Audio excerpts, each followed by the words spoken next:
Hey guys, what's up and welcome back to my channel. In today's video, we're going to be tackling patchy foundation and patchy makeup. There's nothing more frustrating than having your makeup wear off and get patchy during the day and rub off and transfer and seemingly just dissolve into thin air and you're like, excuse me, I spent time putting you on this morning. Where'd you go? So yes, if you are absolutely fed up with your makeup or wearing off during the day and getting patchy, then keep on watching because I'm going to solve, hopefully, all of your problems. So as always, you first want to start out by priming the skin, and depending on your skin type, you want to choose a primer that actually suits what you are working with. So if you've got dry skin, you want more of a hydrating primer. If you've got oily skin, you want more of a mattifying primer, or if you're a little bit in between, you can go with a primer that does a little bit of both. I will say if you are looking to stop your foundation from transferring and getting patchy, avoid things that are full of silicone. You know those primers that are designed for filling in pores and hiding texture and really smoothing the skin? Yeah, then they're not going to help you in this situation because they are full of silicone, and silicone kind of makes the skin really slippery. It does a fantastic job of smoothing out texture, but it doesn't really do any favors for keeping your makeup in place. So choose a primer that is quite grippy and obviously suited to your skin type. I'm going to use the MAC Prep and Prime Skin Based Primer today. This is a really good long-lasting primer. It's actually good for all skin tones. I've used it for years and I love it. And I'm going to start applying this on the areas of my face where my makeup generally stays pretty well, and I'm going to avoid the areas where it definitely, I definitely know that it rubs off. So for me, that's the end of my nose, it's my chin, it's my upper lip, and it can sometimes be on my forehead here. And I'm avoiding these areas because I'm actually going to be applying an eyeshadow primer or an eye base there instead. I have spoken about this trick before in other videos, but I've had a lot of requests to kind of combine all of my foundation tips into one, so yeah, hopefully this gives a better, clearer picture for all of you. Now, you are of course free to use whichever eye primer that you like. Just make sure that it is an eyeshadow primer that dries down to a really nice matte finish. My favorite is the MAC Pro Longwear Paint Pots. These are absolutely, literally like paint. They are budge proof. They do not move anywhere off the skin. They're just incredible. I'm just taking a tiny amount of this. You honestly don't need much at all. In fact, if you use too much, it ruins the effect. I'm just going to apply it on the areas where I do have issues with the foundation getting patchy. So I'm going to do my entire nose. I do get a fair bit of foundation rubbing off the sides of my nose. For me, that could just potentially be because I am so oily. But yeah, I do notice it tries to run away from there. It's really annoying. I'm using hardly any of that product. Now, it does dry down to a really, really matte finish, like I said. You know, you can apply it with a brush, you can apply it with your finger, you can do whatever you like. Just make sure it's only the smallest amount. Like, use less than what you would apply on your eyes. That's the way that you're going to get it to work. The other cool thing about these ones is they are tinted and, yeah, it covers up redness, which I'm all about. I don't know about you, but sometimes I also get my foundation disappearing.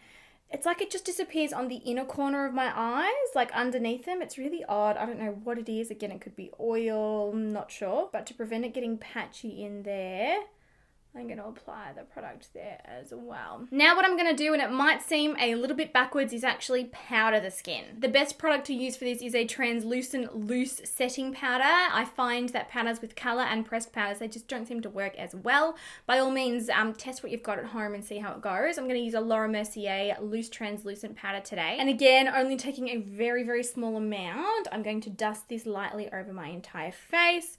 Don't use too much. Your foundation will get cakey if you use too much. You really only want the lightest dusting. This will absorb any excess oil, and this will also help your foundation to really grip to your skin and stop it from getting patchy during the day. Now, I know this freaks a lot of people out because the general makeup rule is don't ever apply a cream or a liquid over a powder. Yeah, look, I get it, but I feel like rules are meant to be broken, and I promise this 100% will work for you. And then the last thing that you want to do before going in with your foundation, and I know it seems like a lot, but if you struggle with patchy makeup and it just won't last on your skin, all of these steps are totally worth it. Go in and apply a setting spray. You just want to apply this directly to the skin, give it a few minutes to settle down, completely dry before applying your foundation. This creates a really amazing barrier between the skin and the makeup that we're going to apply on top. It also locks in the primer, it locks in that powder that we just applied. It helps to stop oils from getting through. It is life-changing, and your foundation will last so much longer, like literally so much longer. So today I'm going to use the GERARD Cosmetics Slay All Day Setting Spray. This is a collaboration that I did do with them on this particular scent, but in general, their Slay All Day sprays are absolutely freaking amazing to get your makeup to last longer. So definitely highly recommend these. If you are interested in grabbing one, you can use the coupon code JOY to get it for 30% off. I'm still so proud of her though. It smells like heaven. Okay, going in and applying this. Now you don't want to apply like crazy amounts. A little bit is fine, but just make sure that you let it set down and completely dry before applying the foundation on top. All right, so we're finally up to actually applying the foundation on top. You're welcome to use your normal foundation that you prefer, your favorite one, your most loved one. It can be a liquid, it can be a cream, it can be a powder foundation. It really doesn't matter. Any formula is fine because what you've already done here is really lay down the base, the prep work that's going to make your makeup last longer. I'm going to use the Urban Decay All Nighter foundation today. I love this one. It lasts a very long time on the skin. You all know already that the Estee Lauder Double Wear foundation is another favorite of mine. That stuff is legit. It lasts such a long time on the skin and it will keep you really matte. But I've unfortunately run out, so we're using the Urban Decay today.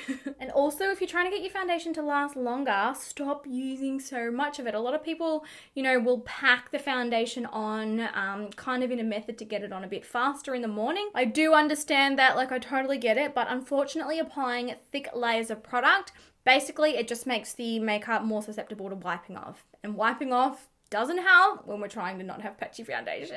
All right, so it's time now to move on to concealer, and it's best to go with a concealer that is the least emollient possible. And when I'm talking about emollient, I mean the concealers that are cream-based in nature. So ones that come in little pots, you kind of heat up with your finger and then apply, I don't know, the Laura Mercier one, the It Cosmetics by Redness one. You know, those really emollient ones in pots, they're not gonna be your best friend here. You want, again, a product that dries down to a completely budge-proof matte finish. Now, to get this makeup to last even longer, I apply the concealer over the areas that I have the most trouble with the patchiness. And then I come in with a sponge and melt it into the skin.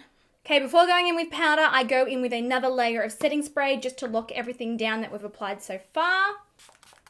Setting sprays are great because they don't add, you know, extra thickness to the makeup, if that makes sense, but they will lock it down. It's kind of like powdering twice. Sort of. Okay, going back in now with that same translucent powder, my most recommended and favorite way to apply a loose powder is with a damp sponge. It just really locks that powder in, it locks the foundation in. It's like the wet sponge, I don't know, it's like it interacts with the powder kind of, and it creates this weird barrier on the skin, and it just lasts so much longer. And again, once you've done this once, like, you will never go back. It makes the biggest difference. And then finally, you want to finish everything off again with a third layer of setting spray. I'm using the Slay All Day one again.